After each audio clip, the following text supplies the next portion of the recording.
Hello, and welcome to another update video on Bitcoin. So, we talked about it in previous videos that we have to expect quite a lot of volatility this week. The market is currently giving us a bit of a pullback there. And the question is, do we still have a chance to rally to $130,000 plus?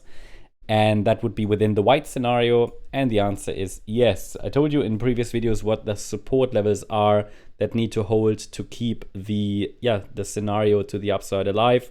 Support levels are still holding, but Bitcoin has now closed or nearly closed the CME gap we talked about only in the beginning of the week. Let me see if I can open the CME chart for you. And as I said, this is something that could happen this week, especially on a day like this. This is not unexpected, given that a lot of volatility was expected for today due to the Fed interest rate decision. So you see it here. It seems nearly closed. You could call that closed, yeah? And hold on, let me go to the 15-minute chart.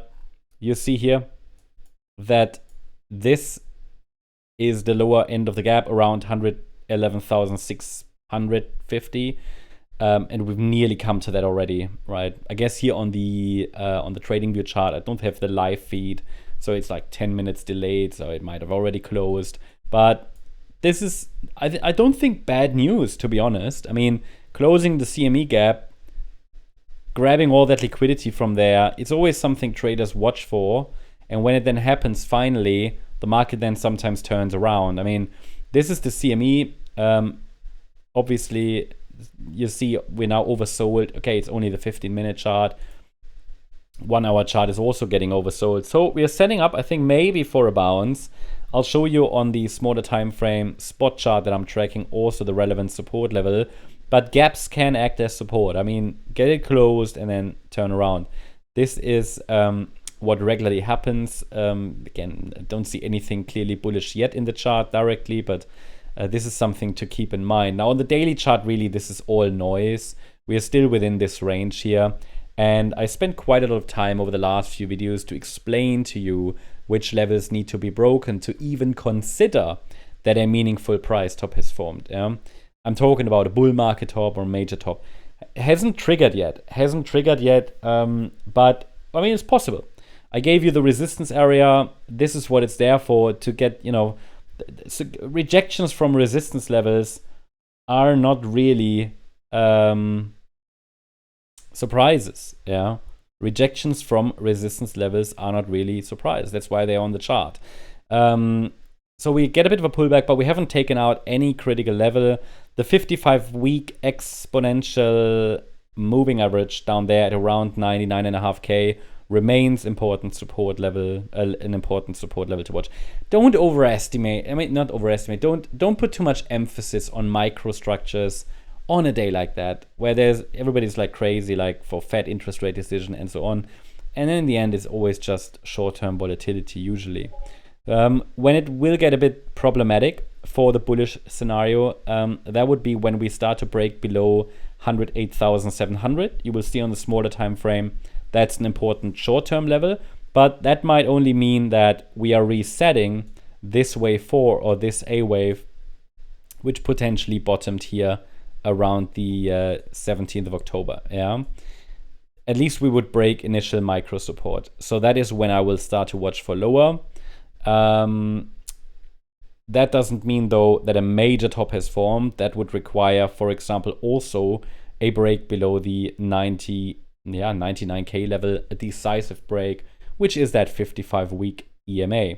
Now, I shared earlier today in one of our member updates that I'm going to watch for support in the area around 111,000 to 111,500, I think it was that I mentioned. And that was because of the CME gap.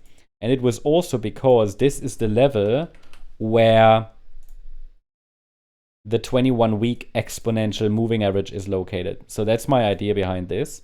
And yeah, as you can see, we're currently holding support there. We'll see if that plays out. And if we turn around here, while I record this video, there is no sign of price, finding support. This is what we talked about, right? This is the idea here.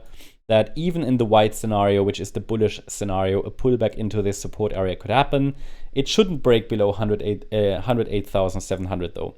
That's the 78.6 retracement. We're holding above it at the moment. And as I showed you, we are already oversold on the 1 hour time frame.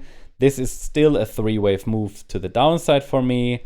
Nothing problematic at this point. Remember, the move up can also be a B wave. Doesn't have to be the white scenario, but in both, we have to allow for a pullback towards $108,670. You see also here that the CME gap is now closed. There is a slight variation from the actual CME chart, okay? Because this is spot and CME is live futures. The price has also reached the 161.8 extension here, which is from the initial A wave down, a target zone, right? All the way down to 111,350. So that was my idea to watch for support in this region. At the time of recording the video, I do not yet see a turnaround there, but it is the area from where it could happen, right? If we now start to see a break above the intraday high, which formed here in our resistance area, around 113,700, that would be an indication a C wave to the upside might have started. But essentially, I need a 1-2 setup, which could then take us towards this blue zone above, starting at 117,611. A more direct move to the downside is possible. In that case, 110,277 and 108,670 is support, but I'm watching this area for potential support. We might now not see much more movement until the Fed interest rate decision, which is basically in 1.5 hours. So remember here, Fed interest Fed watch tool shows us the likelihood. Here, what is the likelihood that the Fed will change the federal target rate at upcoming FOMC meetings according to interest rate traders? Use FedWatch to track the probabilities of changes to the Fed rate, and so on and so on. What we can see is that a 97.8, I think it is, 97.8% probability is assigned to the scenario that interest rates will be reduced. So honestly, a lot of that will already be priced in. And then 2.2% for, it stays the same. So I do not expect any surprises, but you never know. So just be ready, as always, for more volatility. But it's good that we see a sell-off into this event, because then the market might bounce from there.